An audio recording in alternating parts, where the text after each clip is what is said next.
Linha de Frente. Olá, tudo bem por aí? Linha de Frente começando nesse fim de semana. É bom demais ter a sua companhia. Seja bem-vindo, seja bem-vinda a mais um debate. E no programa de hoje vamos analisar o atual cenário da guerra na Ucrânia, que completou 3 anos nesta semana. Como estão as negociações para colocar fim ao conflito? De que forma a eleição de Donald Trump na presidência dos Estados Unidos mexe com essas tratativas? Paralelamente, na Alemanha, eleições realizadas no último fim de semana mudaram a configuração de forças no parlamento. Como essa nova dinâmica interfere na geopolítica da região? Pode haver alguma mudança na postura do governo alemão em relação à guerra no leste europeu? Também vamos falar sobre isso. E sobre as movimentações em Brasília nesta semana de pré-carnaval, destaque para a aprovação pelo Supremo Tribunal Federal do plano de trabalho para a liberação de emendas parlamentares. Para analisar todos esses assuntos, comigo hoje e na sua companhia, Caio Mastrodomênico, cientista político, Laura Porto, advogada especialista em direito digital. Recebemos também Luciana Gaston Schwab, advogada especialista em compliance e governança, e Urian Fancelli, analista em relações internacionais e especialista em populismo. Muito obrigada pela participação de vocês. Sejam bem-vindos. Obrigado. Vou começar com você, Urian, aquela perguntinha inicial de apresentação para a nossa audiência. Muitos assuntos a gente vai discutir hoje, mas o que merece mais destaque para você? Eu diria que a guerra na Ucrânia. Eu sabia.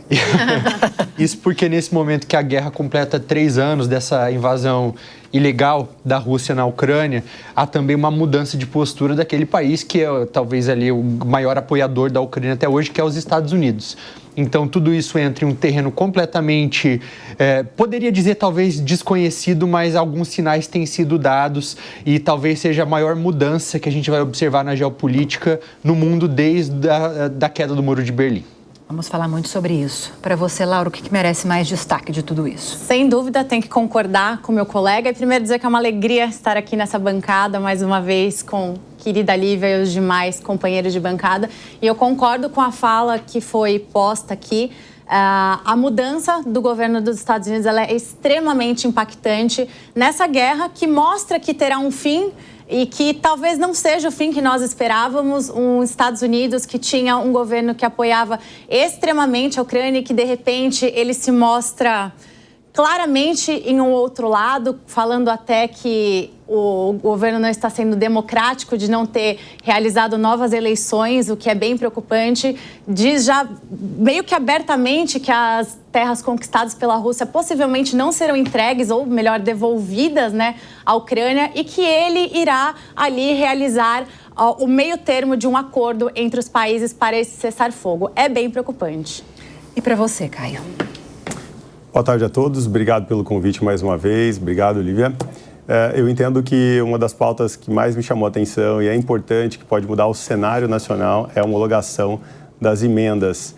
E isso, sem dúvida nenhuma, vai balançar Brasília, vai balançar o parlamento e o governo, porque essa mudança pode tirar o poder, reduzir o poder do parlamento, o poder no orçamento, que é muito importante, principalmente ali para deputados, senadores, levar para suas bases, alimentar as suas bases políticas em estados e municípios e pode acabar dando, né, no formato que está, mais poder ao governo federal, mais poder, mais centralização para o governo federal. E isso muda todo o jogo político. Então, eu acho que essa é uma pauta de extrema relevância que vai acabar impactando aí daqui para frente nesse governo e nos próximos também.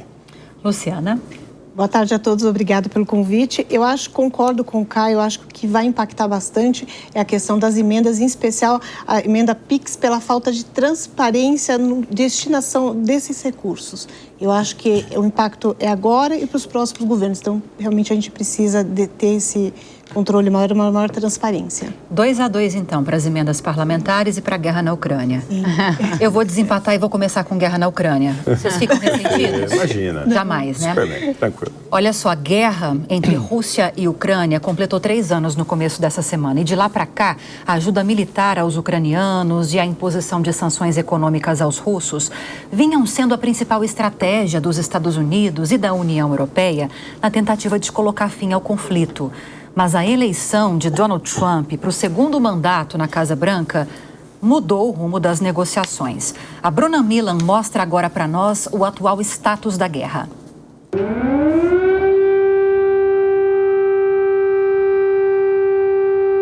Era madrugada aqui no Brasil quando o exército russo realizou os primeiros ataques em território ucraniano. O presidente russo Vladimir Putin vinha alertando que iria retaliar caso a Ucrânia fosse incorporada à OTAN, a Organização do Tratado do Atlântico Norte, como já reivindicava Volodymyr Zelensky. A expansão da aliança militar até a fronteira com a Rússia era, como ainda é, vista como uma ameaça à segurança nacional. Putin ainda argumentava que as chamadas operações militares eram necessárias para apaziguar os conflitos separatistas no leste ucraniano. Mas, para estudiosos do assunto e para parte da comunidade internacional, a invasão nada mais é do que uma forma de expandir a influência e o controle russo sobre a área da antiga União Soviética. Com Trump mais próximo de Putin, representantes do governo americano chegaram a se reunir com autoridades russas para tratar sobre o fim da guerra, sem a participação dos ucranianos. Criticado por Zelensky por causa disso, Trump rebateu na rede social Truth Social, chamando o líder da Ucrânia de ditador sem eleições. Desde o início da invasão, os americanos forneceram assistência militar de mais de 60 bilhões de dólares para fortalecer a defesa do país. Nos últimos dias, o atual presidente Donald Trump exigiu 500 bilhões de dólares em riquezas minerais da Ucrânia como forma de reembolso pelo apoio durante a guerra. Apesar de não concordar, Volodymyr Zelensky teria firmado um acordo preliminar com o presidente americano, transferindo aos Estados Unidos parte das receitas com minérios em troca de garantias de segurança. Um estudo conjunto divulgado pelo Banco Mundial, pela Comissão Europeia e pela ONU aponta que serão necessários mais de 520 bilhões de dólares, ou mais de 3 trilhões de reais, na próxima década para reconstruir a Ucrânia, que foi devastada pela invasão. Quase 3 vezes o PIB estimado para o país em 2024.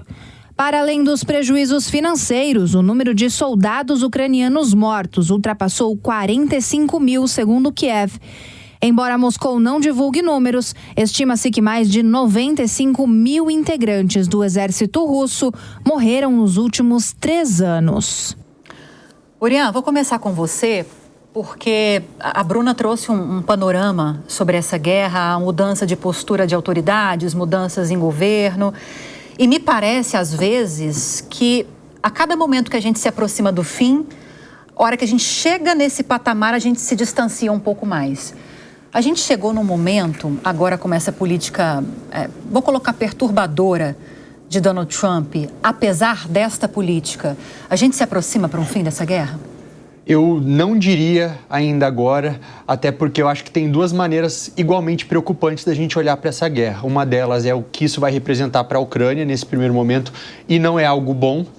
Até mesmo porque vale lembrar que o Trump falava que iria acabar com a guerra em 24 horas, já voltou atrás logo nos primeiros dias de mandato, porque ele viu que isso seria praticamente impossível de ser feito. Então, o que ele faz para poder mostrar algo para a base? Ele tomou outras atitudes também. Então, foi o caso, por exemplo, na guerra no Oriente Médio, que ele tentou capitalizar em cima daquele acordo de cessar-fogo, a primeira fase, pelo menos, que foi em grande parte negociado pelo Joe Biden, mas ele tentou tomar o crédito, falando que aconteceu por conta dele. E aí, agora, na guerra da Ucrânia, a mesma coisa. Ele pega e forja como se houvesse um novo problema. Qual que é o primeiro problema para o Donald Trump agora? Que os ucranianos estavam tirando vantagem dos norte-americanos. Então, é como se nesse primeiro momento agora, ele mudasse o inimigo. O inimigo passasse a ser os ucranianos, então ele, com aquele acordo de minerais para explorar junto com os ucranianos, é como se ele recuperasse parte dessa ajuda norte-americana que é dada para os ucranianos, para depois, em um segundo momento, ele poder abordar os verdadeiros inimigos, que no caso seriam os russos. Então, eu vejo que é um momento de desorientação de todos os atores envolvidos, inclusive os europeus, que passam por uma crise que seria aí o meu segundo ponto, né? Que é o que isso representa para a segurança da Europa. A gente observa agora líderes europeus se reunindo em diferentes lugares, alguns deles visitando Donald Trump, como é o caso do Emmanuel Macron essa semana, que foi mandar uma mensagem de que os europeus estavam fazendo a sua parte. Ele até, para mim, ele passou um pouco do ponto nesse sentido, porque ele está com uma popularidade baixíssima na França, 21% de aprovação, então está tentando ocupar um papel que talvez não caiba a ele, né? Ele até teve um atrito pequeno ali com a Giorgia Meloni, primeira-ministra da Itália. Quando o Macron fala em enviar tropas de manutenção de paz europeias para a Ucrânia, a Giorgia Meloni vem e fala, não fale por mim, a Itália não quer muito bem fazer isso. Então, os europeus, o desafio agora é eles falarem uma só voz. Qual é a mensagem que eles querem mandar em um momento no qual o garantidor da paz não está mais aí olhando para a Europa? Eu acho que, num certo ponto, até corroborando com essa fala, o Macron até estava num lugar talvez desconfortável, que ele talvez não devesse estar, que ele até corrige o Trump na fala sobre quais são os valores devidos, o que de fato o Trump diz, que eles têm muito dinheiro, têm os valores, e o Macron fala, não, na verdade seriam mais ou menos 60% do que investimos, que também não é só valor financeiro, né? São outros tipos de ativo. Então, tem uma correção da fala do Trump, e aí é justamente isso, tem uma inversão do apoio que estava sendo dado naquela situação pelo Biden, que com o novo governo de Trump mudou completamente o inimigo, e isso mostra que, de fato, quanto mais ele fala que vai realizar esse acordo, né, de cessar fogo, mais a costura vai ficando difícil, e ele mostra justamente que ele quer uma compensação para os Estados Unidos, que ele quer talvez esses minérios, né, ele quer se aproveitar de alguma forma. Já falou, como eu disse aqui anteriormente, que ele não garante que as terras, que eu acho que foi 40% das terras, se não me engano, que a Rússia tomou, né, da Ucrânia, salvo engano, que não garante que essas terras serão devolvidas. Então, tem todo um discurso de Trump que não está mais na mesma toada que estava o Biden anteriormente, que trouxe totalmente uma divergência do que estava vindo dos Estados Unidos nesse apoio, né? Ao mesmo tempo, assim, não dá para a gente agir com ingenuidade, porque guerra trata de interesses econômicos. Guerra é isso, é interesse econômico, é interesse sobre questões que estão voltadas à economia, né? Seja territorial ou seja de riquezas. Então, eu entendo que essa postura do Donald Trump, realmente ele deu uma guinada na direção, principalmente em relação ao que o governo anterior vinha fazendo, né? O Biden vinha financiando essa guerra, custeando boa parte disso com receitas bilionárias, e agora parece que o Donald Trump ele age na contramão, querendo cobrar essa dívida, né? Ele está pleiteando ali para que essas reservas de minerais sejam destinadas aos Estados Unidos, mas quase um valor 10 vezes maior do que de fato foi empenhado. Então, eu acho que precisa achar um equilíbrio nisso tudo, não dá para realmente dizer, os Estados Unidos precisa ser bonzinho, né? São interesses econômicos, eles precisam ser colocados à mesa, precisam ser discutidos, mas precisa ter um equilíbrio, precisa ter uma parcialidade. A Ucrânia perdeu muito quando acabou entrando nessa guerra. A Rússia também perdeu, né? E aí a gente fala, não só perdeu economicamente, mas foram vidas, né? São quase 95 mil russos que perderam as suas vidas. Esse número está defasado. E eu gostaria só de corrigir, foi 20% do território perdido pela Ucrânia, só para corrigir, que eu falei que eu achava que eram 40, foram 20, só para Perfeito. corrigir. Então eu acho que, entendendo que guerra se trata de interesses econômicos e políticos também, geopolíticos, não dá para ser ingênuo. Agora eu acho que precisa de um equilíbrio e parcialidade, não dá para você emprestar 60 bi e querer cobrar 500 bi. Onde que está o equilíbrio disso, o Donald Trump vai precisar achar. Agora, Luciana, há uma preocupação, para além desses valores superestimados, como o Caio explicou, nesse acordo que está sendo costurado, há um pedido, um apelo de Volodymyr Zelensky para que haja garantias de segurança dos Estados Unidos para os ucranianos. Trump não quer se comprometer com isso, diz que isso é responsabilidade da Europa. Vai ter algum avanço, na sua opinião, nesse sentido? Então, a grande preocupação que eu tenho e que me chama a atenção é o fato que o próprio Macron, o que ele colocou? Que tem que haver um respeito à soberania do país, da Ucrânia.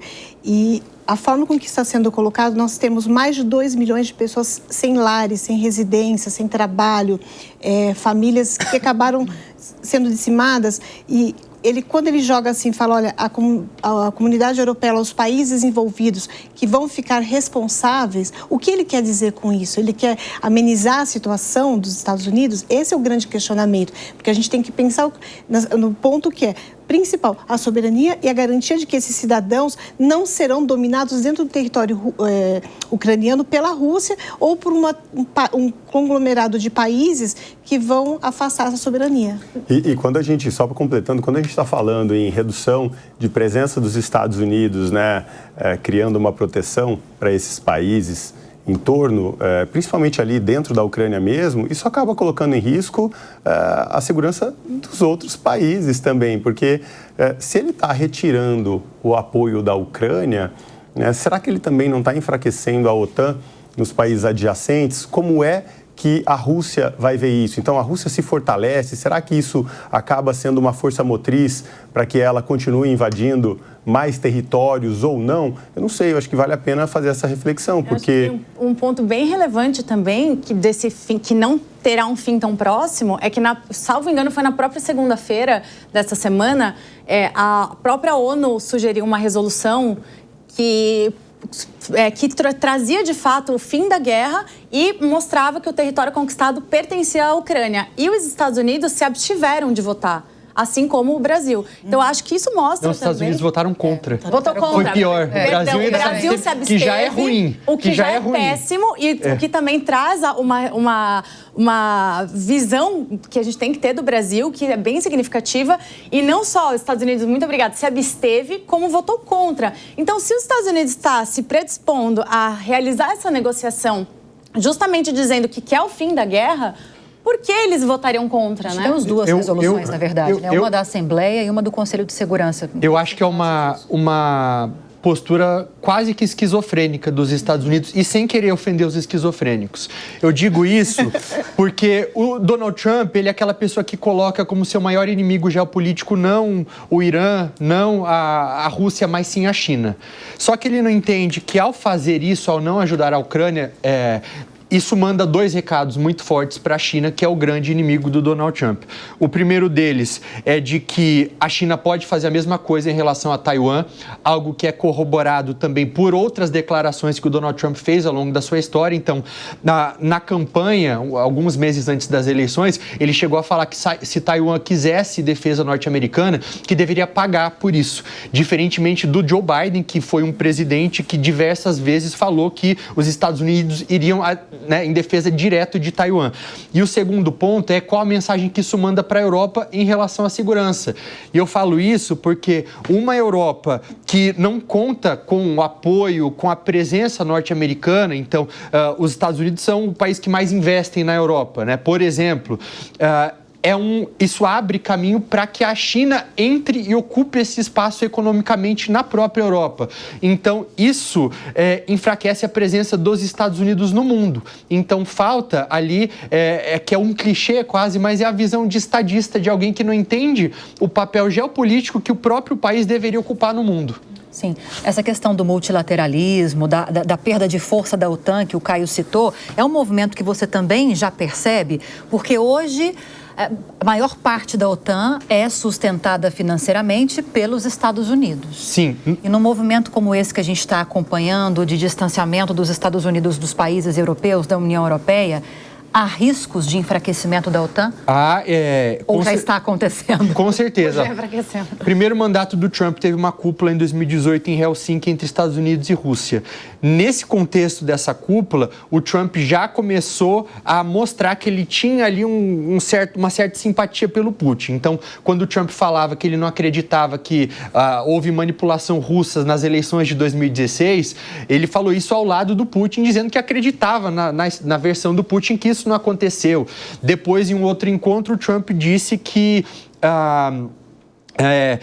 que foi, na verdade, o John Bolton, que era um conselheiro nacional de segurança dos Estados Unidos, disse que o pretexto do Trump para aumentar aquele mínimo que os países da OTAN investem em segurança, que é de 2% do PIB, que isso era apenas um pretexto para os países não alcançarem esse número e o Trump poder tirar os Estados Unidos da OTAN. Agora ele fala em 5%. Teria um pouco mais de dificuldade aí de tirar os Estados Unidos da OTAN. Hoje precisaria ali de um apoio do Congresso, é mais complicado.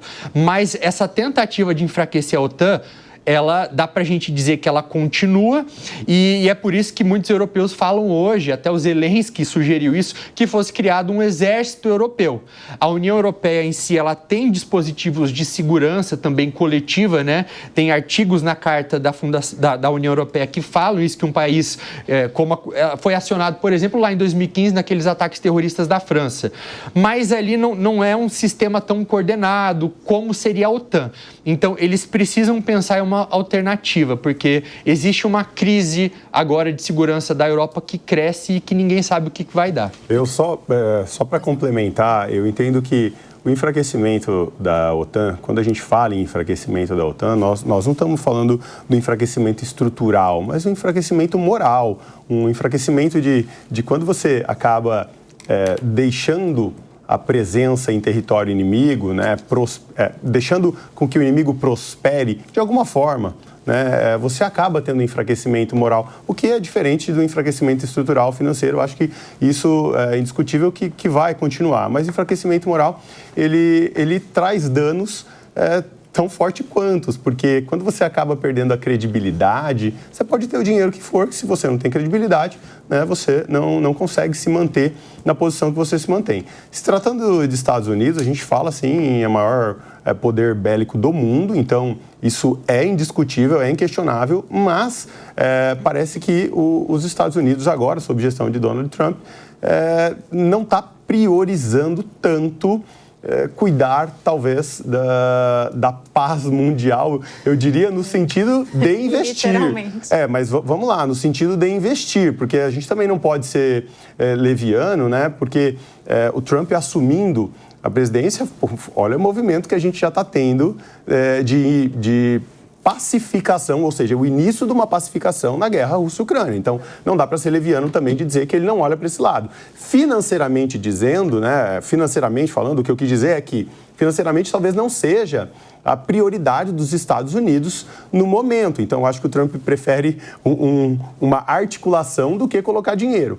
E ao tempo também que a gente não pode deixar de responsabilizar os países da União Europeia pelas suas políticas internas. Então, se há, né, um aumento migratório que enfraquece ali a sua enfim, política interna e vão deixando vestígios que eventualmente eles estão colhendo agora, não dá para culpar um ou outro país e também não dá para pedir que os Estados Unidos resolva o problema do mundo inteiro. Eu acho que cada país tem a sua soberania, a OTAN sim é uma ferramenta de proteção que ela é necessária, a presença dela é necessária, mas não dá para jogar tudo na costa do Trump, toda essa responsabilidade. Eu só fico pensando, Urian, e quero te ouvir depois a Luciana sobre isso, a que preço Trump está conseguindo avançar ou mobilizar essas forças para tentar se chegar ao fim da guerra.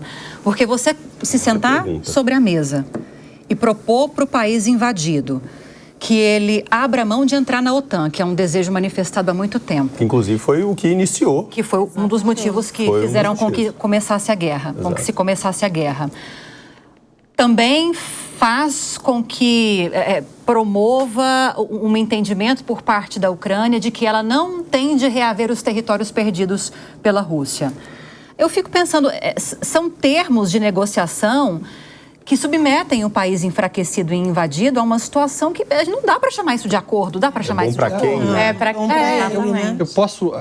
Dois elementos diferentes. Eu acho que houve já inicialmente um enfraquecimento da OTAN no sentido de que algumas figuras que estão fazendo parte do governo Trump complicam essa aliança já. Então, eu coloco 2 nomes principais agora.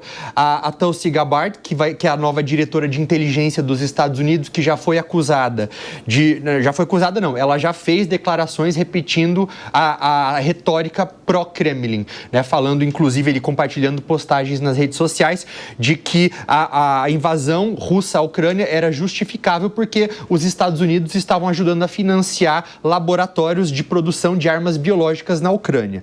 Essa é a pessoa que coordena hoje todas... Sem nenhuma prova. Sem nenhuma prova. Ela se encontrou com Bashar al-Assad na Síria, também relativizando aqueles ataques contra civis que ele fez por lá.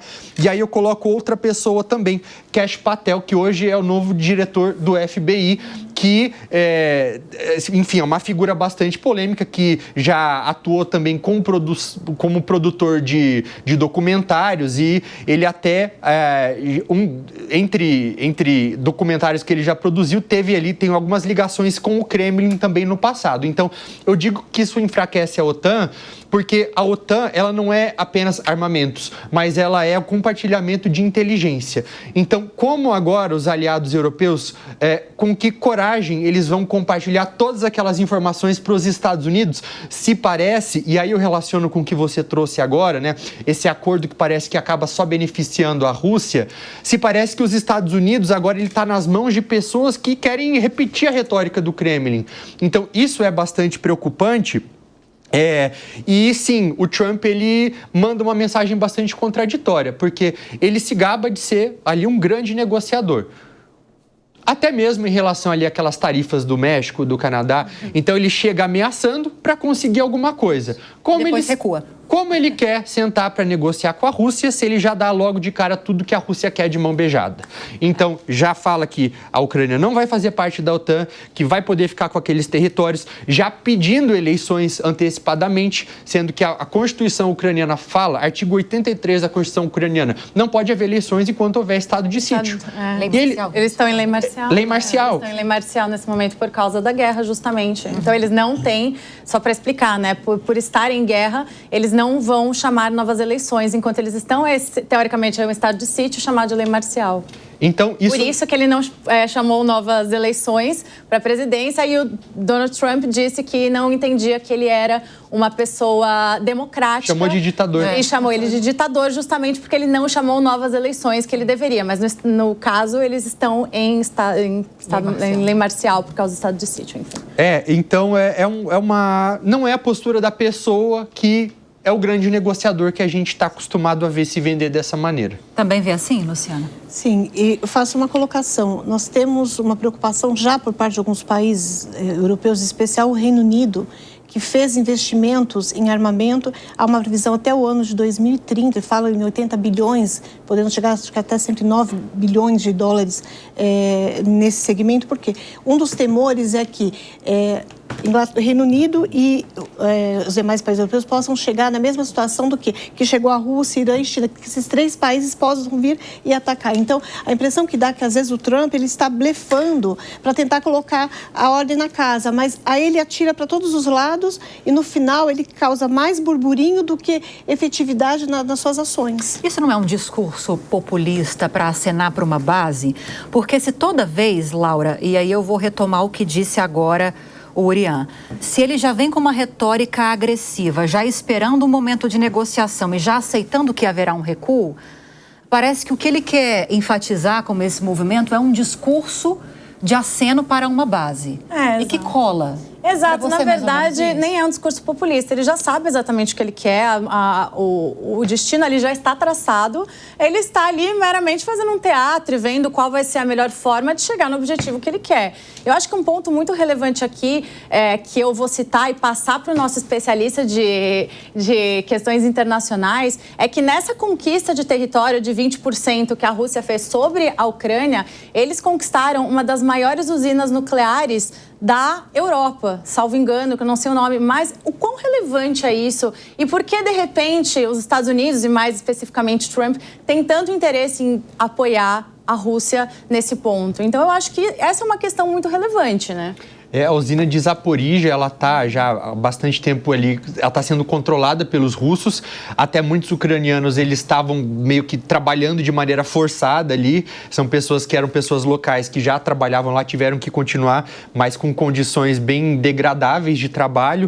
E isso é um risco mesmo. Assim, tem o presidente da Agência Internacional de Energia Atômica também fala que corre um risco de acontecer alguma coisa, porque por mais que o alvo muitas vezes acaba não sendo os reatores nucleares, há explosões perto, né? Então isso é bastante preocupante, coloca a Europa inteira em risco. E Trump não pensaria nisso também, né? Porque sabemos que Trump não dá ponto sem nó, né? Ele é um grande empresário, também não é por acaso, né? Ele pensa muito bem, às vezes de forma não tão inteligente, mas ele pensa em cada passo que ele dá. Posso passar para o outro assunto? Vocês querem destacar mais alguma coisa de guerra na Ucrânia? Não, Caio? Podemos seguir. Vamos seguir, falar de eleições? Lá na Alemanha, os conservadores do União Democrática Cristã venceram a eleição da Alemanha, que deu uma guinada à direita, com uma derrota histórica do Partido Social Democrata e um crescimento recorde da extrema-direita. Vamos entender um pouco mais sobre esse cenário agora com o nosso correspondente Luca Bassani. A última semana foi marcada pelas eleições alemãs, um pleito que é decisivo para o futuro da maior economia europeia e também de todo o bloco da União Europeia. Assim como as pesquisas tinham previsto, as direitas foram as maiores vencedoras deste pleito, acontecendo de forma antecipada após a queda do governo de Olaf Scholz em novembro do ano de 2024. Na primeira posição, os conservadores clássicos, a centro-direita do partido União Democrata Cristã, conseguiu quase 29% dos votos e tem agora prioridade para liderar a nova coalizão governista, que poderá ter Friedrich Merz como o chanceler da Alemanha, o chefe de governo do país. Tudo indica, todavia, que não será fácil montar um governo, já que a opção mais plausível é se juntar com os sociais-democratas da centro-esquerda do atual chanceler Olaf Scholz. Inclusive, os sociais-democratas tiveram nesta eleição em 2025 o pior resultado em mais de 100 anos dentro das eleições legislativas alemãs, fazendo apenas 16%, o que mostra claramente a impopularidade do chanceler e as dificuldades econômicas e políticas vividas pelos alemães durante os últimos 3 anos. Outro grupo grande vencedor dessas eleições foi a AfD, Alternative für Deutschland, chamada assim Alternativa para a Alemanha, uma sigla ultranacionalista chamada por muitos até aqui na Europa de extrema-direita, que conseguiram mais do que dobrar as suas intenções de voto, chegando a um patamar de quase 21% e se estabelecendo como a segunda força política mais importante da Alemanha. As questões militares envolvendo o recente abandono dos Estados Unidos aos seus aliados históricos do outro lado do Atlântico também deverão ser endereçadas pelo futuro governo alemão, que deve ter a sua formação concluída por volta da Páscoa, ou seja, por volta do mês de abril. As movimentações políticas não serão fáceis, mas com certeza serão terminadas ao longo das próximas semanas com o objetivo de dar credibilidade ao novo chanceler. Nós continuaremos acompanhando e atualizando sempre a nossa audiência. Para a Jovem Pan News de Munique, na Alemanha, Luca Bassani. Orián, acredito que o destaque seja exatamente esse, dessas eleições na Alemanha. Mais do que a vitória do Partido Conservador e a derrota de Scholz, é essa ascensão da extrema-direita. De que forma isso vai mexer com a política alemã daqui para frente e com a configuração de forças regional, digamos assim, Europa, né? Bom, primeiro eu acho que vale a gente ressaltar que quem venceu as eleições, de fato, esse partido que agora vai ficar no poder e vai formar um governo, é a direita. Sim. É a direita tradicional. Então, quando a gente fala da extrema-direita alemã, que é a Alternative für Deutschland, a gente está falando de um partido especificamente que flerta com o neonazismo.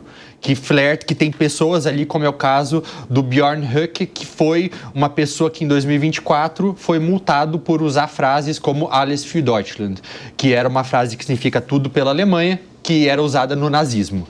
Então, a gente está falando dessas pessoas que agora são 20% do parlamento alemão. E por isso que é preocupante. é o momento dos partidos tradicionais entregarem. Isso porque, como o AfD tem crescido ao longo dos últimos anos, não apenas agora nas eleições nacionais, mas ali a gente viu também ao longo das eleições regionais também um crescimento bastante expressivo, né? Sendo muitas vezes o partido mais votado, na Turingia, por exemplo,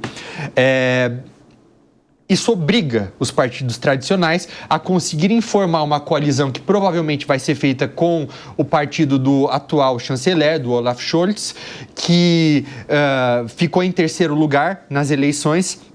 E eles têm um desafio bastante grande agora, que é realizar algumas reformas, por exemplo, uma reforma constitucional para poder mudar ali aquele freio de gastos, que é o que tem impedido com que o país possa, que o governo possa fazer investimento, então alavancar mais uma vez o crescimento. A Alemanha que já está com a economia estagnada faz alguns anos, então eles precisam, e daí vem a dificuldade agora, com visões um pouco diferentes de país e de planos futuros, entregar algo para a população para mostrar que, na verdade, a alternativa, entre aspas, são eles. É a política tradicional, que, apesar de tudo, acredito que não foi derrotado. Isso porque dá para a gente dizer que cerca de 80% dos eleitores votaram em partidos não extremistas, né? Até tem um partido de extrema esquerda, que é a Aliança Sarah Wagenknecht, que aparecia ali nas pesquisas com um pouco mais de 5% das intenções de votos. E assim, poderia fazer sua entrada no parlamento, não alcançou. Então, não deve entrar lá, e é o momento de mobilização nacional da política tradicional em torno de pautas comuns para poder frear a extrema-direita. A gente tem visto um apoio nos últimos anos, Luciana, de Olaf Scholz, muito grande à Ucrânia. E agora começa a ascensão da direita. E com esse crescimento da extrema-direita, como bem explicou o Urian, pode haver algum tipo de mudança na configuração ou na forma de lidar com a guerra por parte da Alemanha? O que você espera? Eu acredito que não. Eu acho que o grande problema que a gente vê hoje lá do governo, essa tendência de direita é uma tendência mundial, seria a preocupação da própria formação. O partido teve ali a maioria, mas ele não, ou a maioria necessária para governar. A grande preocupação que ele tem que ter agora é com a base, e a partir daí ele vai conseguir traçar os direcionamentos para poder lidar com a questão da guerra da Ucrânia, porque é fato, quando você analisa a guerra da Ucrânia, você verifica que no mundo inteiro os países acabaram sofrendo, especialmente o pessoal da agricultura com os commodities. O Brasil foi diretamente impactado. Então, hoje, os países estão mais pobres, as pessoas têm uma preocupação muito grande que haja uma paz mundial e que, com essa pacificação, haja uma retomada da economia, que, de certa forma, a gente vê as bolsas abrem diariamente com uma variação cambial absurda, muitas vezes valorização do dólar, uma valorização maior do euro, e países que estão passando por dificuldades cada vez mais crescente. E a Alemanha é um país que, teoricamente, acaba, através da sua própria indústria, tendo negócios no mundo inteiro. Então, essa guerra precisa acabar. Então, eles precisam tomar uma posição de pacificação. Esse é o meu entendimento. Agora, Caio, o presidente Lula, ele cumprimentou o Merz, desse partido que foi o vitorioso lá na Alemanha, logo depois que saiu o resultado. Não sei se talvez o Urian tenha mais elementos para trazer isso para a gente, mas eu sei que você acompanha também essas notícias internacionais. Não sei se isso muda alguma coisa na relação com o Brasil, se pode fazer alguma diferença para o comércio aqui do Brasil com a Alemanha. Você acha que pode ter algum tipo de impacto, alguma mudança, pelo menos? Eu acho que nenhuma. O Lula não tem um potencial de, pelo menos, parabenizar um presidente eleito e criar um desconforto, enfim, seja ele qual fosse. Eu acho que o que está acontecendo na Alemanha e o que está acontecendo no mundo, na verdade, é uma frustração da população com partidos que tendem a ser mais populistas e adotam políticas mais populistas no sentido de promoção de algumas políticas públicas que descontrolam a inflação, acabam sobrecarregando o bolso do contribuinte. E aí eles acham afago, acham guarida em discursos mais nacionalistas, discursos mais conservadores. São discursos mais pró-mercados, reformistas. Então, eu entendo que o que está acontecendo, talvez, é um reflexo da população. Porque quando a gente fala de resultado de eleição, reflexo da população. Alguém votou. uma maioria votou para eleger. Então, se a maioria votou para um determinado espectro político, nós precisamos entender que aquela população local começou a ter uma mudança, seja ela por qual for. A Alemanha, especialmente, a gente tem sim um descontrole inflacionário. A gente tem uma política migratória que aumentou a violência interna. Então, você acaba mudando na cultura de um país a partir de decisões políticas mal tomadas. E a população responde por isso como respondeu nas urnas agora. Então, eu acho que é uma tendência mundial. Talvez o enfraquecimento de partidos social-democratas, ele tenha acontecido. Aqui no Brasil, por exemplo, mesmo, o próprio PSDB está correndo risco de extinção. Então, eu acho que esse movimento que está acontecendo lá, ele é uma representação da população. Ele precisa ser olhado, porque, de certa forma, está mandando um recado para o mundo. Olha, nós não queremos, nós queremos uma proteção da nossa cultura, nós queremos uma proteção do nosso povo, nós não queremos sobrecarga de tarifas, né? E, quem sabe agora, os políticos começam a olhar para isso e propor novas mudanças dentro das suas próprias, dos seus próprios partidos, porque eu acho que, no final das contas, direita, esquerda, centro, tirando os extremos, evidentemente, todo mundo quer ajudar. Todo mundo quer ajudar, de maneira diferente. Cada um tem um entendimento, né? Cada um tem um entendimento. Uns vão gerar sucesso, outros vão gerar prejuízo. Então, quem está gerando prejuízo está recebendo o recado da população e precisa começar a mudar suas condutas para gerar sucesso. E eu acho que justamente nesse ponto, concordando com o que o Caio trouxe, porque isso é um case que tem que ser analisado pelo Brasil, justamente, porque nós estamos vendo essa tendência mundial. Foi o que aconteceu nos Estados Unidos, nós tínhamos o Biden, de repente nós voltamos para um Trump, que foi muito criticado e ele voltou com uma eleição expressiva. E o que é muito forte para a gente destacar aqui é que essas eleições da Alemanha, nós tivemos 83% das pessoas votando. E as eleições na Alemanha não são obrigatórias. Então, esse é um ponto que tem que ser destacado, porque as pessoas, de fato, foram votar. Então, assim, elas, de fato, estavam incomodadas com o governo. Por quê? O que estava acontecendo ali que levou uma parte massiva da população a ir lá votar, colocar o seu voto na urna para dizer, estou incomodado com o governo, eu não estou feliz. Pode falar. E essa, não, é porque essa reflexão sua, ela é, assim, necessária e essencial, porque, ela permite com que a gente olhe para o passado e olhe para o futuro. Então, a gente olhando para o passado, a gente acaba de enxergar um Milei, que pegou um país com condições semelhantes, né? Claro, em políticas migratórias não, mas em termos econômicos, sim. E a população foi às urnas e pediu uma mudança. E o que está acontecendo aqui no Brasil é semelhante. Então, a gente está com uma inflação descontrolada, que mexe muito na base do governo, que são as pessoas mais pobres que acabam sentindo isso, né? E pode acontecer exatamente a mesma coisa. Exato. A população ir buscar essa mudança e uma ideologia diferente. Exato. E as recentes pesquisas que foram feitas, inclusive a própria Jovem Pan divulgou diversas delas, o não mais populismo, né? Na verdade, a descredibilidade que o governo está tendo, o próprio governo Lula. Então, assim, algo está acontecendo, é um fenômeno de fato mundial e que nós temos que pegar de case para analisar e entender o que está acontecendo, para a gente não passar por isso e tentar entender o que está acontecendo aqui. Não digo não passar por isso, porque seria ruim ou bom. Tem que respeitar entender o que é bom, entender o que é ruim, para trazer o melhor para o nosso país. A gente tem que entender o que nós queremos e quais são as melhores medidas para a gente seguir daqui para frente. Vou adicionar alguns elementos aqui. Por favor, não esqueça da minha dúvida, que eu perguntei para o do Brasil. Exato, se pode mudar alguma coisa. Tá, eu acho que a gente não pode subestimar o papel do novo chanceler alemão em alguns aspectos importantes. Então, em questão à guerra na Ucrânia, eu acho que é importante sim, porque o Olaf Scholz, ele estava bem tímido em relação à ajuda à Ucrânia e então até mesmo, lembro quando houve aquela reunião organizada às pressas pelo Macron, porque a Europa não foi convidada para participar ali das conversas da Rússia com os Estados Unidos na Arábia Saudita, o Macron organizou essa reunião, aí discutiram o envio de tropas de manutenção da paz europeias para lá. Qual que foi a reação do Olaf Scholz da Alemanha naquele momento sobre esse assunto? Ele falou que era cedo demais, que era assustador falar sobre isso. E ele falou isso porque era ali um momento de campanha. Mas o chanceler alemão, o novo, ele é um pouco mais aberto a isso. Ele é mais aberto a enviar outros armamentos para a Alemanha, que até então não eram enviados, como é o caso dos Tauros, né? Então, isso pode haver uma mudança nesse sentido, em um momento no qual a Europa precisa rever toda a sua questão de segurança. Então, não tem uma voz hoje forte dentro da Europa e pode ser que ele seja essa voz.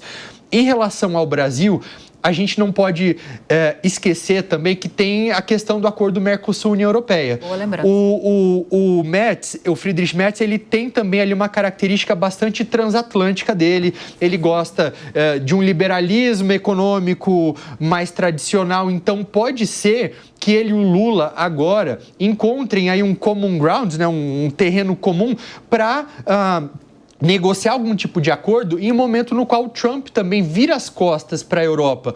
O Trump ameaçou agora recentemente 25% de tarifas para a Europa. Então, isso abre espaço também para o Brasil, para o Mercosul, estar mais presente nessa região. Então, por mais que haja uma diferença ideológica, Lula de esquerda, Merz de direita, o Lula se deu... Quando a questão é economia, não tem ideologia. Estamos falando de economia. E o Lula se deu bem com o George Bush, por exemplo. Não que tenha sido convertido em algo, amigos à parte. Mas eu acho que é uma oportunidade para todo mundo de sair ganhando de alguma maneira. Então, mas vai aí, eu acho que da sensatez do presidente Lula. Esperamos que tenha de buscar que esse acordo vá para frente a partir de agora. Esse cumprimento já é um sinal, né? Embora sejam de ideologias diferentes, ele não faria um aceno desse do nada. Eu acho que ele tem essa compreensão também, ou pelo menos a equipe tenha passado para ele essa compreensão. E deveria aproveitar o momento também, tomara que tenha alguém do governo me assistindo agora, para buscar um acordo também com o Reino Unido, porque o Reino Unido não está mais na União Europeia, mas é uma oportunidade ali, que tem um governo mais centro-esquerda agora no poder, do Keir Starmer, que estava em Washington essa semana também, para fazer um acordo de livre comércio com o Brasil, aproveitando que o Javier Milei também, ele é a favor disso. Então, eu acho que enquanto a Europa se afasta dos Estados Unidos, é o momento do Brasil agir, tentar estar um pouco mais presente ali por meio do comércio. Sim, vou te fazer mais uma pergunta, você que é o especialista em relações internacionais aqui da mesa. A gente trouxe alguns elementos aqui para discussão para tentar justificar essa virada na escolha do eleitor alemão lá no país no último fim de semana. E aí nós trouxemos elementos de política interna, Caio falou muito sobre isso, sobre a frustração com a economia, que tem feito muitos eleitores mudarem de voto nas urnas mundo afora. Trouxemos também essa tendência europeia de uma guinada mais para a direita ou até para a extrema-direita. Em alguns casos, a França bateu na trave de Marine Le Pen nas últimas eleições. Para você, se você tivesse de colocar na balança, que lado pesaria mais em relação às motivações para essa mudança na Alemanha agora? Eu acho sempre que sociedades que são impactadas por traumas coletivos, elas estão mais vulneráveis a partir dos extremistas. E eu não coloco só a extrema-direita, eu coloco a extrema-esquerda também, como é o caso, por exemplo, da Eslováquia agora, que tem um partido de extrema-esquerda no poder, que é uma extrema-esquerda conservadora nos costumes, né? Se tem uma semelhança entre a extrema-direita e a extrema-esquerda na Europa hoje, é que ambos os extremos são pró-Rússia. Então, ambos flertam de uma maneira ou outra com o autoritarismo. Quando eu falo traumas coletivos, podem ser os traumas reais, como os traumas econômicos, ou aqueles traumas de bodes expiatórios que são de mais fácil compreensão para a população comum. Então, é muito mais fácil você explicar que tem, de repente, um imigrante vindo roubar seu emprego ou que existe uma conspiração acontecendo do que você explicar que a economia está insustentável por questão X ou Y. É nesse momento em que eu entendo que a imigração ela é uma questão legítima também no momento no qual as pessoas sentem uma insegurança, e aí eu trago um elemento também que é a sensação de destruição. Então, eu coloco destruição do estilo de cultura, da cultura vigente naquele lugar. Isso ajuda também a alavancar movimentos populistas.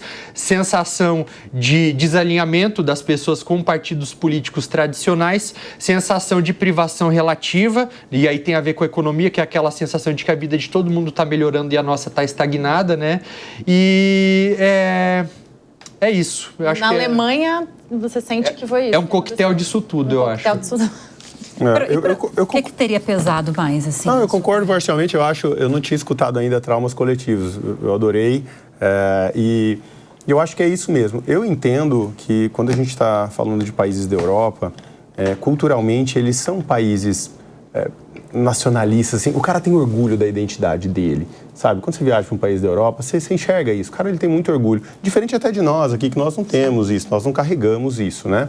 Na Europa, sim, eles carregam. Eu entendo que o aumento da imigração... E aí, quando a gente fala de imigração, também não dá para ser leviano, né? Imigração não é assim. Aumento daquela imigração que aconteceu desenfreada, sem controle, né? Que trouxeram criminosos, sem passar pelos devidos processos legais. Então, a gente não dá para criminalizar a imigração. Tá? O que a gente traz aqui, quando correlaciona aumento de violência a um processo migratório, é um processo migratório descontrolado, não auditado, que não passa por métodos legais de checagem do histórico daquele imigrante. Então, quando você acaba abrindo as porteiras, como foi feito na Europa há algum tempo já, você acaba atraindo pessoas de todo tipo e, por consequência, pessoas radicais, terroristas, assassinos e de todos os outros tipos de criminosos.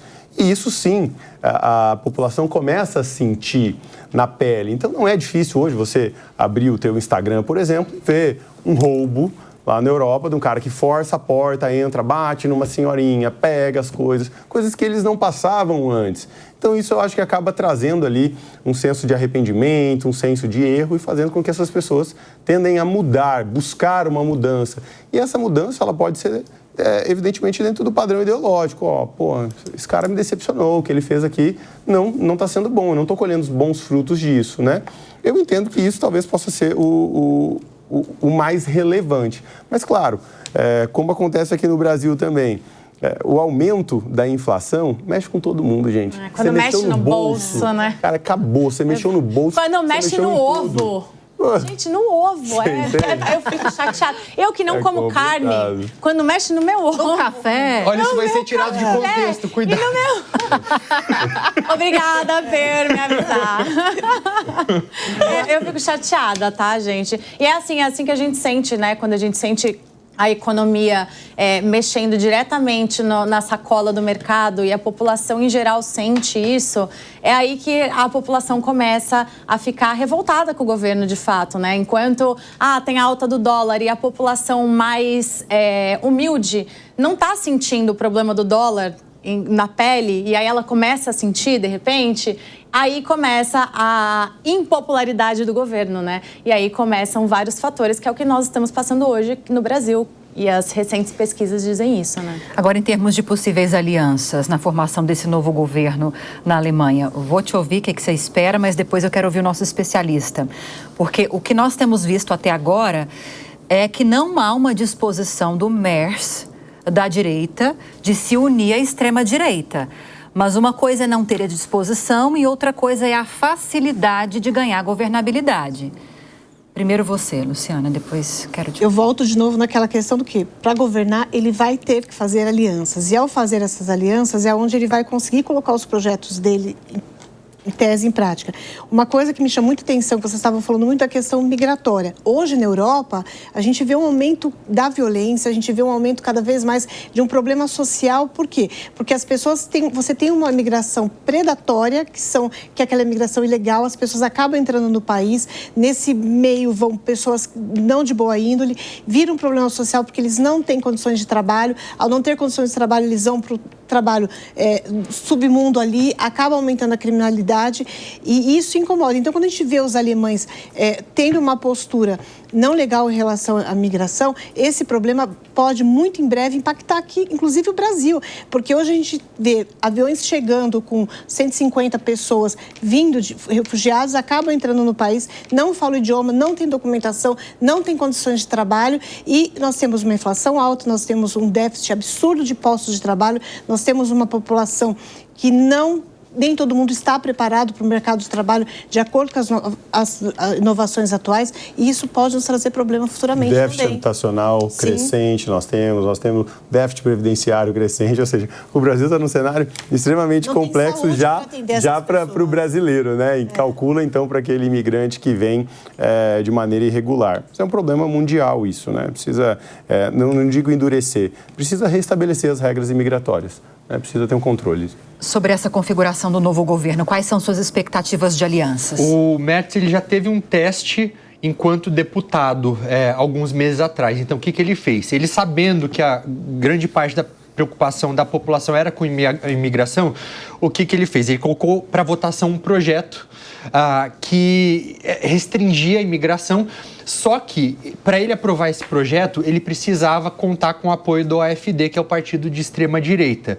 Isso foi visto, assim, de uma maneira que as pessoas odiaram, porque havia um acordo entre os alemães que ninguém jamais votaria junto com esse partido e que eles iam manter ali o que eles chamavam de o cordão sanitário, para que esse partido não fizesse parte da política do dia a dia. Não contaminasse. E o que aconteceu? Esse partido votou junto com ele, não aprovou o que precisava aprovar e ele se queimou politicamente. E não resolveu nada. Inclusive, pode até ter perdido alguns votos nas eleições, porque as pessoas ficaram com medo, pensaram, bom, se agora, de maneira oportunista, ele está se alinhando com eles para conseguir aprovar algo, pode ser que depois ele queira compor um governo com eles. Então, é algo que não deve acontecer, deve haver uma aliança com o partido de centro-esquerda, que é do atual governo, e pode ser que tenha também a necessidade de haver mais um partido, que aí pode ser ou os Verdes, que são um partido que eu acho que é o mais provável que aconteça, ou até mesmo os liberais. Os liberais e os verdes estavam nessa mesma coalizão que caiu agora e que, enfim, por conta disso que houve eleições. E vai ser muito difícil que haja algum tipo de reforma para mudar aquilo que eu falei dos freios de gastos do governo com os liberais, porque eles são contra. Então é provável que isso aconteça com os verdes. Suas expectativas em relação a essa formação do novo governo, você acha que é por aí também? Quem sou eu para discordar do nosso especialista, né? Pode discordar. Coitada de mim. Não, brincadeira. Mas eu concordo. Eu acho que a tendência é justamente ficar dessa forma. Eu acho que ele não vai ter esse alinhamento. Ele já trouxe, né, essa perspectiva anteriormente. Não temos essa tendência real, porque, de fato...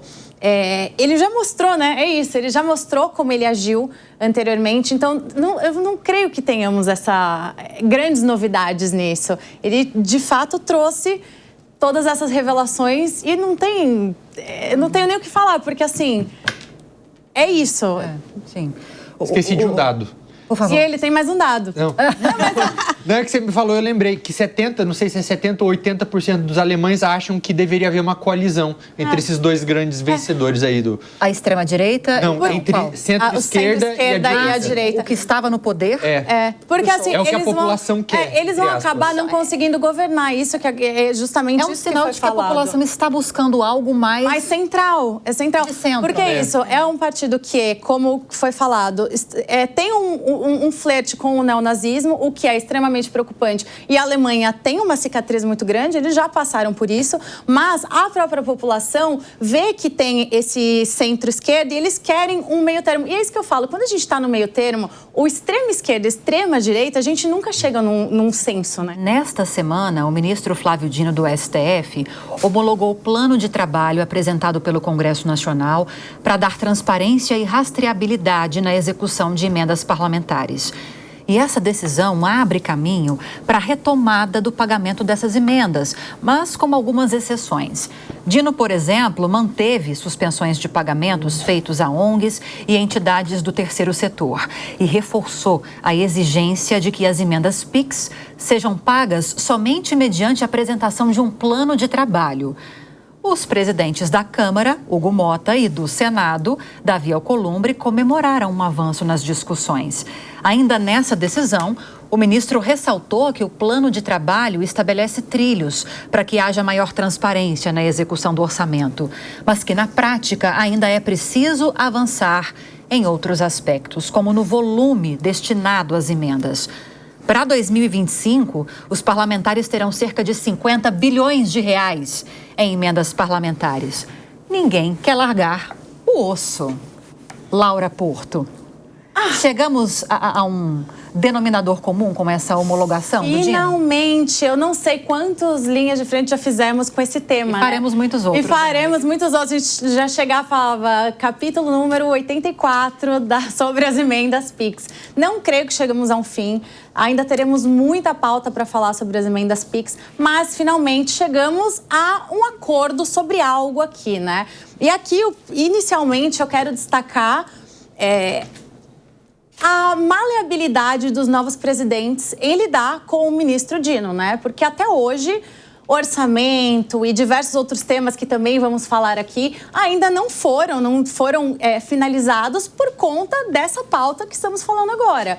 E dos antigos presidentes isso ficou travado, ficaram várias discussões e os novos presidentes, Davi Alcolumbre e Hugo Motta, conseguiram. Então eu quero inclusive parabenizar aqui o trabalho feito pelo Congresso Nacional e os novos presidentes de terem conseguido chegar até esse acordo, que foi muito trabalho. Eu que moro ali em Brasília e vejo o trabalho desses presidentes e todas as pessoas envolvidas nisso. Foi um acordo ali de muitas mãos para levar justamente algo que o ministro Flávio Dino muito corretamente está solicitando. Eu entendo que as emendas são muito importantes, inclusive eu gostaria até depois de destacar um post feito pelo próprio Hugo Motta nas suas redes sociais, dizendo, né, do direcionamento feito pelos parlamentares das emendas PIX e da importância. Nós sabemos que, como já foi destacado aqui, tem eles estão investigando muitos casos de desvios, mas a gente não pode pensar em quem faz o errado, a gente tem que pensar em quem faz o certo, né? Quando o dinheiro chega para quem necessita de fato ali na ponta, que o executivo não sabe, não tem como chegar até essa pessoa. Então, eu quero parabenizar tanto o Flávio Dino de trazer essa necessária transparência, necessária rastreabilidade e parabenizar os presidentes e todos os envolvidos por trazer esse plano e conseguir chegar nesse final aqui de ter um plano finalmente para trazer o que o cidadão quer, que é justamente fazer cumprir a lei, ter uma rastreabilidade de todos esses valores, de quem sai, para quem vai, o que está acontecendo. Eu vou ter que discordar um pouquinho, eu adoro quando é isso, né? Mas eu vou ter que discordar um pouquinho só da motivação. Eu entendo que a transparência, ela é consequência, ela não é motivação. O que motivou, de fato, esse movimento, né, essa mudança na rastreabilidade das emendas, né, colocando aqui um fator que é esse aumento de controle por medidas técnicas ou burocráticas, seja como for, isso é um pouco vago. Você não tem uma clareza. O que são essas medidas técnicas exatamente? Eles podem arrumar alguma divergência dentro do teu projeto. Isso aqui não está de acordo e acabar barrando medida ou outra para um parlamentar ou outro. Como é que funciona hoje em dia? Bom, hoje em dia é o seguinte, se tratando das emendas do relator, elas não são emendas impositivas. Isso significa que não há obrigatoriedade de pagamento. Isso tem que sair da vontade do governo, certo? Só que o governo, ele está negociando sem negociar. Porque ele negocia com o relator e o relator dessas emendas que distribui, ou seja, é um parlamentar negociando com outros parlamentares.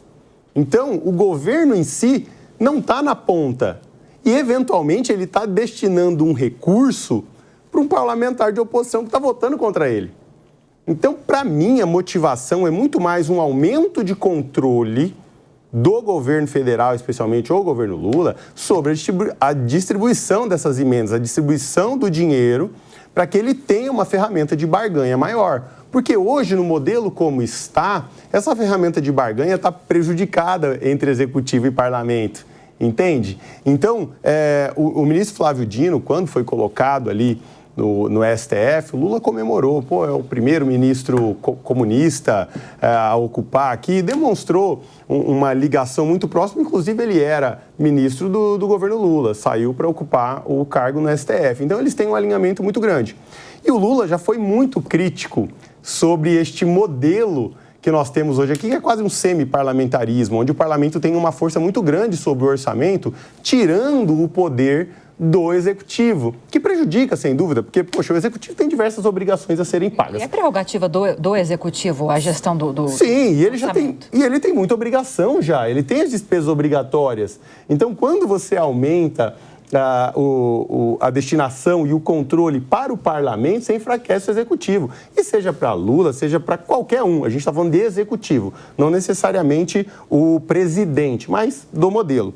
Então, eu entendo que é um modelo que vai enfraquecer o parlamento, fortalecer o executivo, né, na barganha de votos dentro do Congresso Nacional, como era antigamente. E foi mudando quando o parlamento foi ganhando força. Esse é o meu entendimento. Eu acho que a transparência, ela é consequência, mas a motivação é um aumento de controle. De 2020 para cá, a gente percebe esse movimento, Luciana, com muita clareza.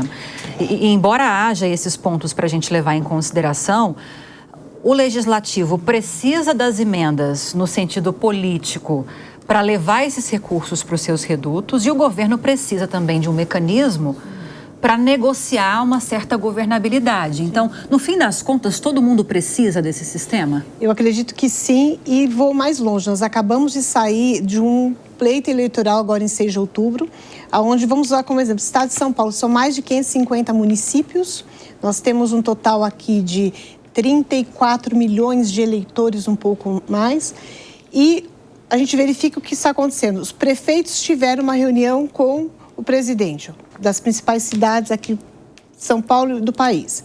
Os vereadores, lá nas câmaras, eles estão indo para Brasília junto aos seus deputados, para conversa com deputados, com ministros, para quê? Para cobrar o que lhe foi prometido lá há 2 anos atrás. Quando da eleição, eu te apoio, porém eu preciso de dinheiro para a saúde, eu preciso de dinheiro para colocar os meus projetos em prática. E nós tivemos nas últimas eleições algumas rachaduras, pessoas mudaram de lado. E aí o governo Lula está prestes a tentar uma nova reeleição e ele precisa de apoiadores, e o apoio dele vai ser na base. São 182 milhões de eleitores que precisam ser mobilizados para votarem no atual governo. Então, acaba sendo uma moeda de troca, porque a gente tem uma reprovação de 63% do nosso governo. O reduto está cada vez mais ele perdendo espaço no nordeste do país. Então, essas emendas, falar em controles, tá? Quais são os controles? Controles do Lula, do presidente, desculpa, para onde está sendo destinado? Porque quando a gente fala em controle, você precisa ter procedimentos efetivos que comprovem que os 469 milhões de mais de 644 planos ainda que não foram incluídos, qual a destinação disso? Eu quero ter o controle para onde está indo, mas eu não tenho o controle efetivo da aplicação, da distribuição. Isso é um problema. Mas eu acho que está sendo aplicado? Quem está destinando exatamente? Mas eu acho que é isso que a gente tem que deixar claro aqui.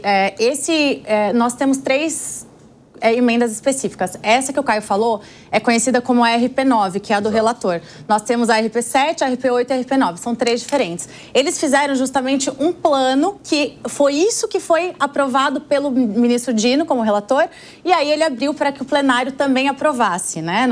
Democraticamente, o plenário também teria que aprovar tudo isso. E aí, o que acontece? Eles estabeleceram justamente medidas de transparência, e aí justamente para que tivesse em cada uma delas, de onde saiu, quem é o relator, para quem que foi, se isso está sendo aplicado. Inclusive, o ministro Dino já determinou que numa data, no próximo mês ou no outro, salvo engano, eu não vou falar para não trazer nenhuma data errada, já tragam, salvo engano, o TCU, ou esqueci a agência, qual que é. Enfim, já tragam em qual medida que já está sendo aplicada, qual é o grau desse plano que já foi aplicado. Parece que é maio, justamente, né? Em maio, justamente para saber em qual medida, em qual parte do plano já foi aplicado. Então, são 3 tipos de emenda e para cada tipo de emenda tem um plano. E aí foi este plano que foi aprovado pelo ministro Flávio Dino e que aí ele pôde liberar, então, essas emendas para que a gente tivesse essa transparência, essa rastreabilidade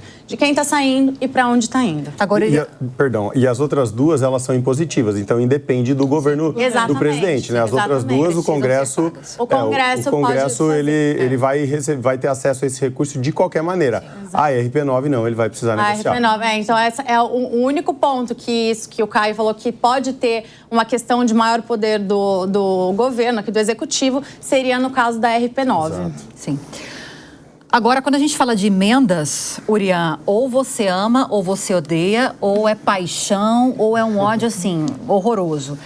E a gente que conversa com muitos políticos e muitos analistas políticos, a gente ouve ambos os argumentos e vê sentido em ambos os argumentos. Tem os que defendem, como nossa colega Laura trouxe a informação, o executivo não consegue chegar em todas as regiões. Depois eu quero ler o post do nosso presidente da Câmara dos Deputados. Separa aí para nós, para você ler.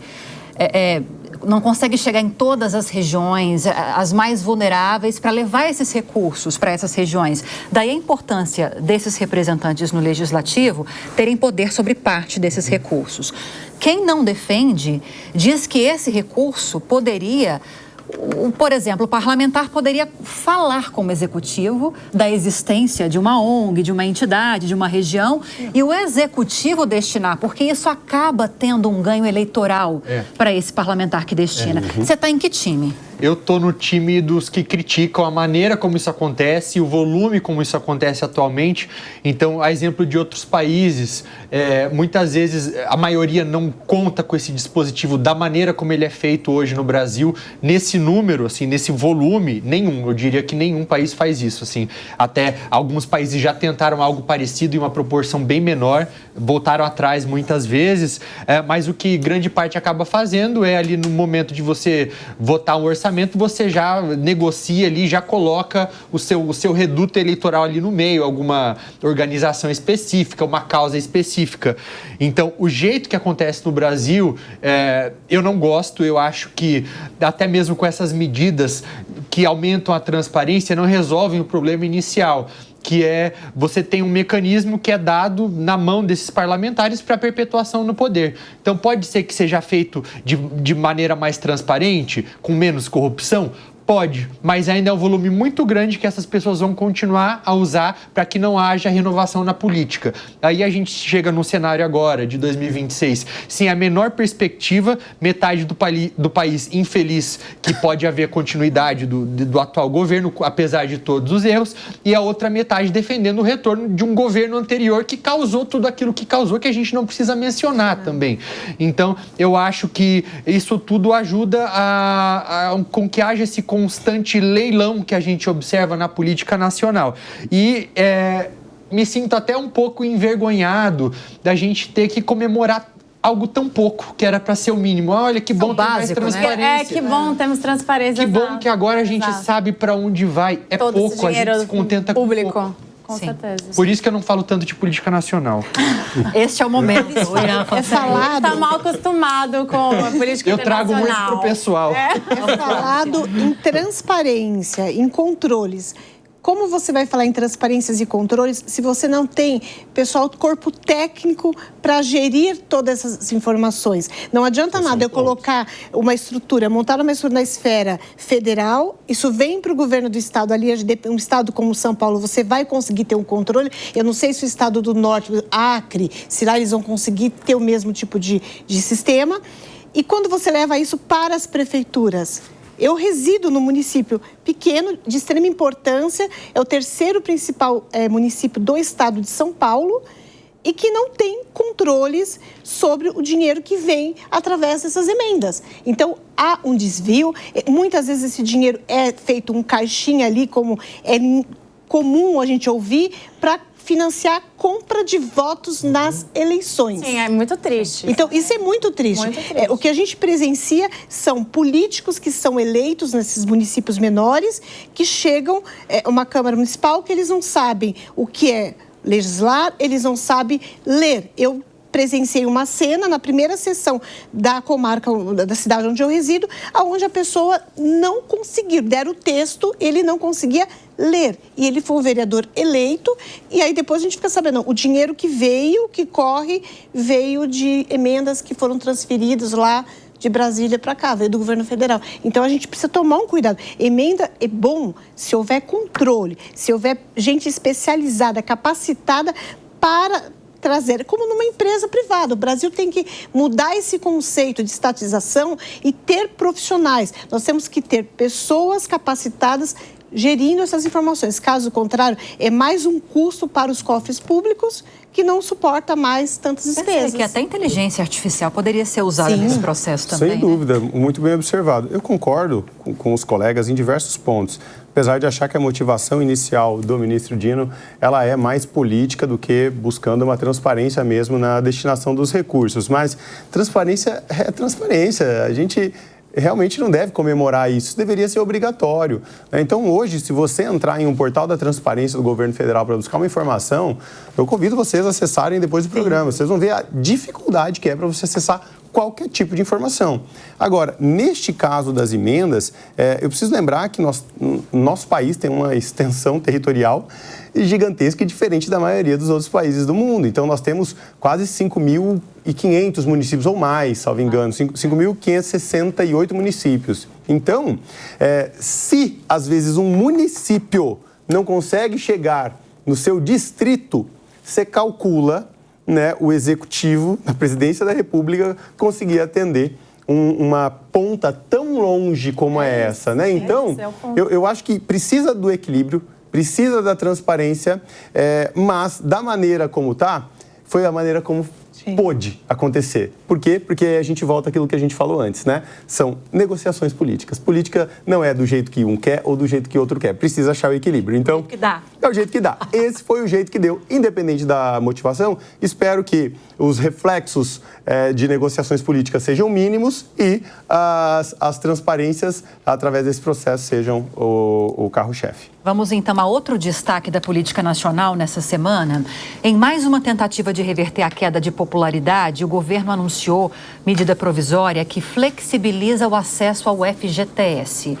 A MP autoriza que o trabalhador que optou pelo saque aniversário e que já foi demitido sem justa causa, que ele tenha acesso ao recurso do fundo. Porque hoje quem opta pelo saque aniversário é obrigado a cumprir uma quarentena de 2 anos para fazer o saque e rescisão. Essa decisão será retroativa. Trabalhadores que optarem pelo saque após a publicação dessa medida provisória e que forem demitidos não vão poder acessar o saldo. Importante a informação. Segundo o ministro do Trabalho e Emprego, Luiz Marinho, 80% dos 12 milhões de trabalhadores que terão direito ao saque pelas novas regras não poderão retirar o valor integral para honrar compromissos feitos com instituições financeiras por meio de linhas de crédito. O governo calcula que 12 bilhões de reais serão liberados com essa medida provisória. E aí eu vou falar com o nosso especialista em populismo, porque as pesquisas estão se proliferando. Só nessa semana nós tivemos Quest, Paraná Pesquisas, mostrando, não é nem a queda, eu acho que a gente pode falar que é pior do que queda. Derrocada. A derrocada.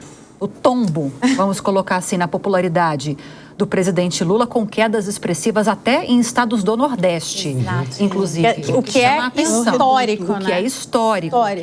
Reduto deles, né? Políticas estão sendo anunciadas para tentar reverter essa queda na popularidade. Queria te ouvir sobre isso, a relação com essa medida provisória. Tem até um outro fenômeno que eu traria, que não é apenas o populismo, mas é usado por políticos populistas, que é o clientelismo, que é a troca de bens materiais por apoio político com a população. Então, a maneira como isso está sendo feito, de você usar algo que já é da população, devolvendo para ela como se tivesse vindo de você, governo, é uma maneira clara de tentar aumentar o apoio político, né? Eu concordo com a medida em si, no sentido que se o dinheiro é da população, eles deveriam, primeiro, nunca deveria ter sido tirado em primeiro lugar, né?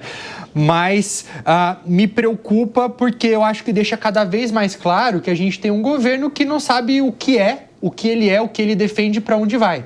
Então, é um mesmo governo de um mesmo partido que defende, por exemplo, ou que muitas vezes acaba se alinhando com o imposto sindical. O que sinaliza para ter um controle maior sobre o salário e o que fazer com o dinheiro das pessoas. E aí, quando ele toma uma medida no sentido contrário, mostra que está desesperado, que está disposto a qualquer coisa para tentar conseguir um tipo de apoio. E aí, isso tudo sem causar nenhum impacto real para a economia. Estava até vendo ali algumas análises que diziam que o impacto que isso teria seria de 0,2% na economia, 12 bilhões de reais. Para um país do tamanho do Brasil, não é basicamente nada. Então, vai ali dar um agrado para a pessoa que receber isso num primeiro momento, depois vai passar, mostra que está havendo um desalinhamento completo com o Banco Central também, porque são medidas que vão no sentido oposto. Então, eu acho que, acima de tudo, escancara o desespero de um governo que não sabe o que é e para onde vai. E ele deu sinais desse desespero, pegando o gancho do Caio. Nós tivemos outro dia um posicionamento que foi o seguinte: o próprio presidente, ele contrariou o ministro Haddad. Então, ali ele começou a dar sinais de que ele havia se perdido. E ao se perder, quando você fala, eu vou disponibilizar o FGTS, tá, mas tem um pedágio.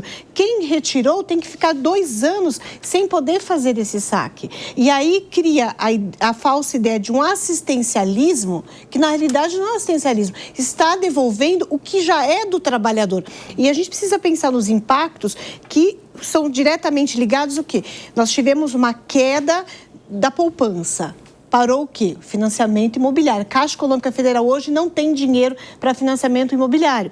Quando a gente fala em FGTS, com a diminuição do Caixa, o que vai acontecer? Vai continuar de novo. O trabalhador de baixa renda, ele não vai conseguir crédito imobiliário para que ele tenha casa própria. Conclusão, ele vai cada vez mais enfrentar dificuldades. Hoje estavam falando sobre a prévia do IGPM e vai impactar o quê? Nos aluguéis. Quem é que paga o aluguel? Essa pessoa que recebe esse FGTS aqui, porque nós somos um grupo de pessoas privilegiadas que não dependemos desses créditos. Então, vai criar uma falsa sensação.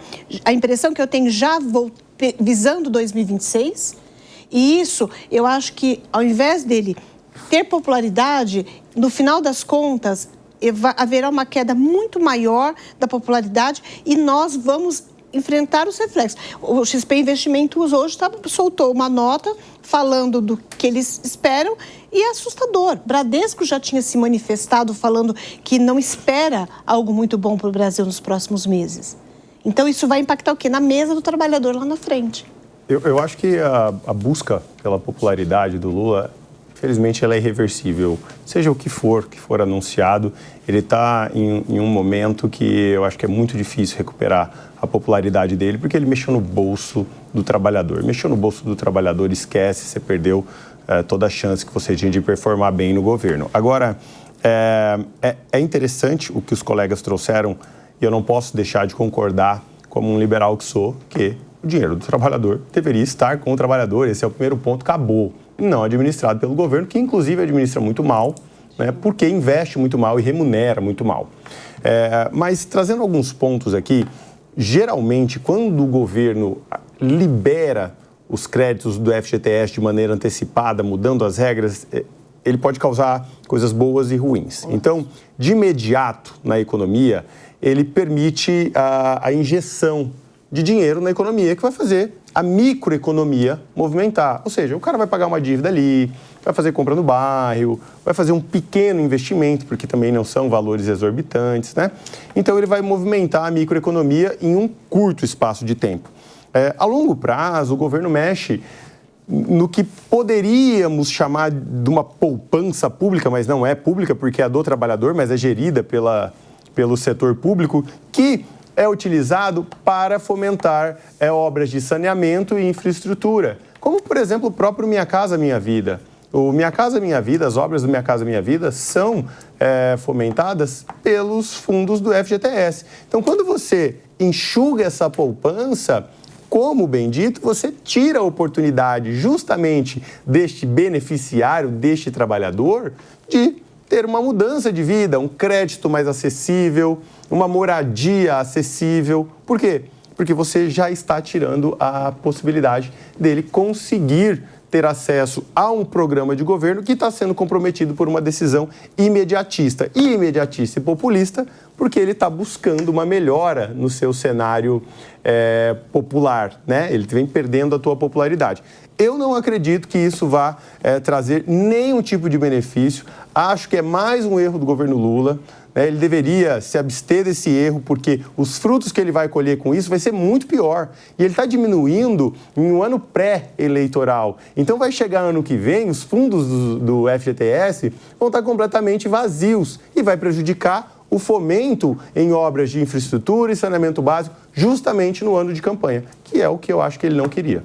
Última notícia, faltam 3 minutinhos para encerrar o programa de hoje. Relator da peça orçamentária de 2025, o senador Ângelo Coronel, anunciou nesta semana que a votação para aprovação do projeto deve acontecer no dia 17 de março. O anúncio foi feito após o presidente da Comissão Mista de Orçamento, o deputado federal Júlio Arcoverde, do PP, ter confirmado a reunião para votar o orçamento no dia 11. O fato é que a lei orçamentária anual desse ano deveria ter sido aprovada no final do ano passado pelo Congresso. Mas algumas questões políticas acabaram travando a votação, como a discussão da PEC do corte de gastos e a suspensão de emendas parlamentares pelo STF por falta de transparência. Na semana passada, diante da falta de aprovação do orçamento de 2025, o ministro da Fazenda, Fernando Haddad, anunciou o envio de uma medida provisória para o Congresso que abre crédito extraordinário de 4 bilhões de reais para não inviabilizar a execução do Plano Safra. Ou seja, votaremos o orçamento de 2025, que começou a valer no começo do ano, depois do Carnaval. É isso, então? Exatamente. E, coincidentemente, depois que as emendas foram liberadas pelo ministro Flávio Dino com toda essa negociação do Congresso junto com o Executivo. Realmente foi uma condição imposta, Laura? Vamos negociar, porque foi assim que nós divulgamos. Quem sou eu para dizer isso? Vamos avançar na discussão sobre liberação de emendas e aí a gente vota coisas importantes para o país. Posso só fazer uma colocação? Temos quanto tempo, Bia? Para eu passar aqui para Luciana, quanto tempo? 1 minutinho para a gente fechar. O desespero do atual governo é tanto, vide hoje o que aconteceu em São Paulo. Nós vamos ter aí um complexo aí viário Santos-Guarujá, e que houve uma união ali, parecia que eram um casal de namorados. Nessa semana.